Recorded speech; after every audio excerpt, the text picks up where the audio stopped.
Over 400 people have so far been detained in events held across 32 Russian cities after the death of Russian opposition figurehead Alexei Navalny, according to the rights group Info. This has been the largest wave of arrests at political gatherings in Russia since September 2022, when over 1,300 people were detained during protests against a partial mobilization of reservists for Putin's military operation in Ukraine. According to the prison service, the 47-year-old former lawyer fell unconscious and succumbed to an undisclosed cause on February 16 while taking a walk at the remote penal facility. Reportedly, Navalny's body was found in a hospital morgue in the Arctic 2 days after his death, with signs of bruises on his body. As anonymous paramedics said that as per protocol, the bodies are taken directly to the Foreign Medicine Bureau, but Alexei Navalny's body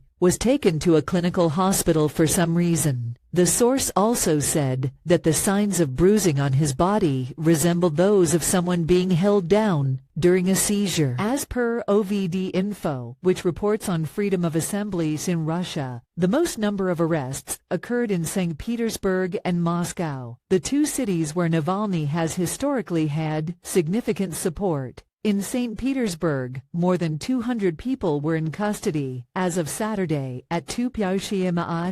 GMT. However, there was no mention of such events on Russian state news agencies, which reportedly are under full Kremlin control. Stories were also not covered about hundreds of people across Russia who have continued to defy authorities to lay flowers at impromptu Navalny memorials. Leonid Volkov, Navalny's chief of staff during the 2018 presidential elections, and one of his closest aides, wrote on X, Alexei Navalny wanted one very simple thing: for his beloved Russia to be just a normal country. And for this Vladimir Putin killed him, poisoned, imprisoned, tortured and killed him. Russian investigators told Navalny's mother, Lyudmila Navalnaya, and his lawyers that the investigation into his death in prison has been extended. It is not known how long it will continue. The cause of death is still undetermined. They're lying, playing for time, and do not even hide it.